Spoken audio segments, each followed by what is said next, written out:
Olá, meus queridos! E aí, aqui é a professora Letícia Castro, da Loja do Concurseiro, e hoje a gente veio comentar aqui a nossa prova da Polícia Militar do Estado do Pará. Comentar porque a gente sabe que foi muito tranquila a nossa prova de Direitos Humanos. Foram 4 questões. Incrível que a IADES cobrou somente 2 tópicos, né? Vieram 2 questões da portaria interministerial e 2 questões do Pacto de São José. Não tivemos questão da Declaração Universal e não tivemos questão do tópico 1, que eu já esperava que não fosse cair. Mas estudamos a declaração à toa, não é mesmo? Mas enfim, foi bem fácil, só uma questão que eu acredito que algumas pessoas tenham ficado em dúvida, mas eu vi pelos comentários que eu tive no meu Instagram que muitas pessoas fecharam e muitas pessoas tiraram 3 de 4, então foi um ótimo rendimento. Parabéns, eu espero que vocês tenham feito uma ótima prova em todas as disciplinas. Então olha só, aqui a prova é tipo B, tá pessoal? Então vocês olhem aí, são as mesmas questões, só muda a ordem, então vamos lá.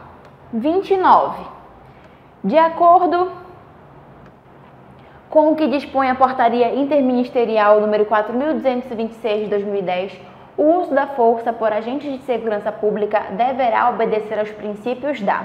Isso aqui eu trouxe nas minhas 2 revisões, tanto naquela revisão da prova que seria no dia 14 de março, quanto agora para vocês no dia 5. Trouxe questão de princípios porque era grande a chance de cair, como caiu. Muitas vezes a gente deixa de estudar princípios por pensar que outras coisas são mais importantes. Então, olha só. Aqui, pessoal, você ia por exclusão. Legalidade é um princípio. Reserva legal, não. Legalidade, sim. Celeridade, efetividade, supremacia do poder público, não. Conveniência, sim. Anterioridade, ampla defesa, razoabilidade, contraditório devido ao processo legal, não. Você ia realmente por exclusão aqui. Legalidade, necessidade, proporcionalidade, moderação e da conveniência. Letra D, conforme a nossa diretriz número 2. O uso da força por agentes de segurança pública deverá obedecer aos princípios da legalidade, necessidade, proporcionalidade, moderação e conveniência. Então, questão tranquilíssima. Questão 30. Essa aqui eu acredito que pode ter, na hora da leitura, confundido algumas pessoas, mas no final tenho marcado a correta.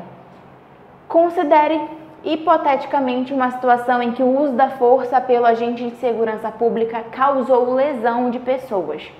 Nesse caso, o agente de segurança pública envolvido deverá. Aqui nós temos a diretriz número 10. Pessoal, acerta. É a letra C.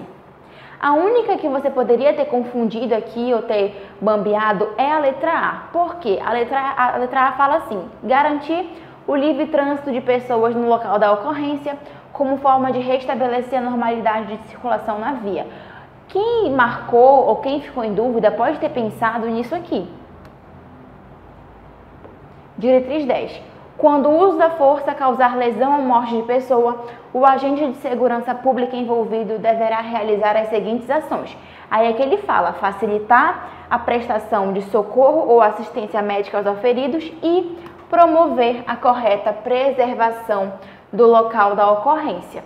Então, por conta disso aqui, alguns podem ter ficado confusos entre a letra A e a letra C, só. Mas eu acredito que a grande maioria tenha marcado letra C mesmo, tá? Então, aqui não é cabível recurso. Eu vi uma outra pessoa falando sobre isso, mas não cabe recurso, pessoal. É a literalidade, de fato, da portaria.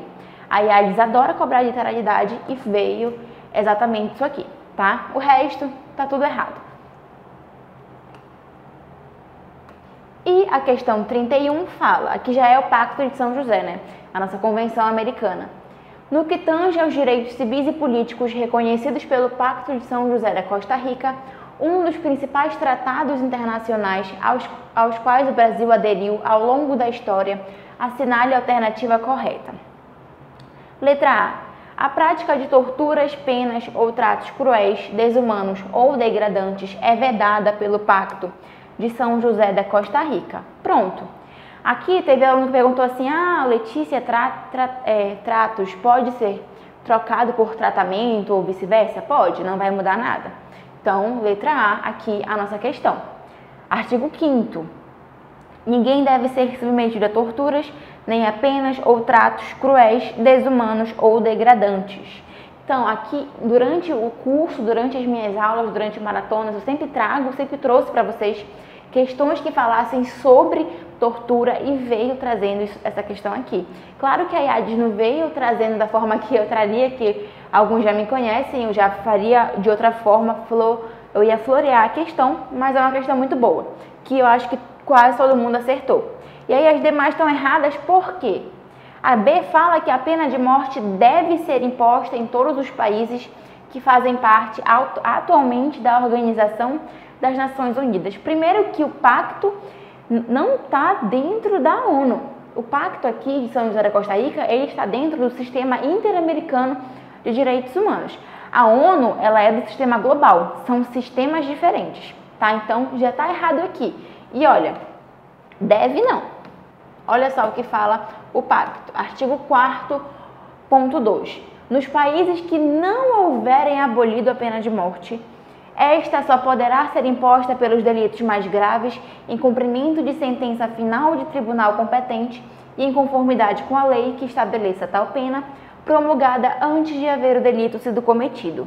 Tampouco se estenderá sua aplicação a delitos aos quais não se aplique atualmente.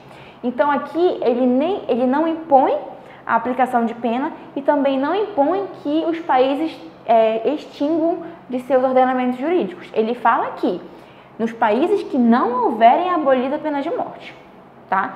Então, errado aqui, por esses dois motivos. Letra C. As penas privativas de liberdade, isso aqui eu trouxe na nossa revisão de sábado, agora do dia 5. As penas privativas de liberdade têm por finalidade essencial a punição dos membros da família do delinquente. Não tem nem mesmo a finalidade de punir o delinquente. Olha qual é a finalidade. Artigo 5º, ponto 6. As penas privativas de liberdade têm por finalidade essencial a reforma e a readaptação social dos condenados. Eu sempre trouxe isso aqui porque muita gente acha que essa é a finalidade essencial da pena privativa de liberdade. E não, é a reforma e a readaptação social. Lógico que a gente sabe que muitas vezes, na maioria das vezes não é o que a gente vê, no caso concreto, mas em tese é isso aqui. A letra D trouxe que a pessoa tem um direito de que se respeite sua vida desde o nascimento. Olha como a IADES traz, olha como as bancas trazem isso aqui. Algumas pessoas acham assim, isso nunca vai cair em prova, é muito fácil. Cai, pessoal, cai. Por isso que não deixe de estudar, não deixe de ler os documentos que estão sendo cobrados na sua prova.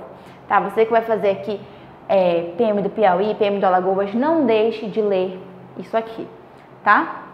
Então, artigo 4º, ponto 1, toda pessoa tem o direito de que se respeite sua vida. Esse direito deve ser protegido pela lei e, em geral, desde o momento da concepção e não desde o nascimento, tá? Então, errado. Letra E. A pessoa acusada de um delito tem presumidamente sua culpa já reconhecida. Sua culpa não. É a presunção de inocência e não a presunção de culpa. Artigo 8. Ponto 2. Toda pessoa acusada de um delito tem direito a que se presuma sua inocência enquanto não for legalmente comprovada a sua culpa. E aqui ele traz as garantias que inclusive veio na questão 32, uma questão muito boa que trouxe o artigo 8º inteiro. Em relação às garantias judiciais mínimas previstas no Pacto de São José da Costa Rica, assinale a alternativa correta. Letra A. A pessoa acusada de um delito deverá depor contra si mesma perante o juiz ou tribunal. Errado. Na verdade, a pessoa tem o direito de não depor contra si mesma, de não se autoincriminar. Olha só. Artigo 8.2, G. Direito de não ser obrigada a depor contra si mesma, nem a confessar-se culpada. Então, é por isso que temos o direito ao silêncio. O silêncio não presume culpa, não presume confissão, tá? Então, errado aqui. Letra B. A pessoa acusada de um delito deverá exercer sua defesa pessoalmente, sendo proibida a assistência de defensor. Pessoal, deverá não, poderá, tá? E não é vedado. 8.2. Durante o processo, toda pessoa tem direito em plena igualdade às seguintes garantias mínimas. Direito do acusado de defender-se pessoalmente. É um direito, é um poder, não é um dever. Ou de ser assistido por um defensor de sua escolha e de comunicar-se livremente, em particular, com seu defensor. Então, errado aqui. Ele colocou como dever, é um poder, e sendo proibida, não. Tá? Aí pode um ou outro. Letra C. O processo penal deverá ser sigiloso em todos os casos. Errado. Isso aqui eu acredito que ninguém tenha marcado. O processo penal ele é público sempre que possível. Olha só, o processo penal deve ser público, salvo no que for necessário para preservar os interesses da justiça. A exceção é ele ser privado, é ele ser sigiloso. A regra é ele ser público. Letra D. O acusado tem o direito de ser assistido gratuitamente por um tradutor ou intérprete, caso não compreenda ou não fale a língua do juízo ou tribunal. Perfeito. Letra D. Olha o que fala aqui. Durante o processo, toda pessoa tem direito, em plena igualdade, às seguintes garantias mínimas. Direito do acusado de ser assistido gratuitamente por um tradutor ou intérprete, caso não compreenda ou não fale a língua do juízo ou tribunal. E a letra E diz que a sentença será irrecorrível em todos os casos? Não. Direito de recorrer da sentença a juiz ou tribunal superior. Então, pessoal, a questão foi muito tranquila. Todas as nossas 4 questões de direitos humanos foram muito tranquilas. Foi de acordo com o estudado no curso, nas nossas apostilas, nas nossas maratonas. Tudo veio de acordo com o que a gente estudou. Então, eu acredito que muitos tiveram êxito aqui pelas mensagens que eu recebi. Eu espero que você tenha feito uma excelente prova, que vocês alcancem o êxito, alcancem as suas aprovações agora nesse concurso, tá? Então, eu aguardo pela mensagem de vocês de aprovação e sucesso. Fico por aqui e até um próximo encontro por aí na vida.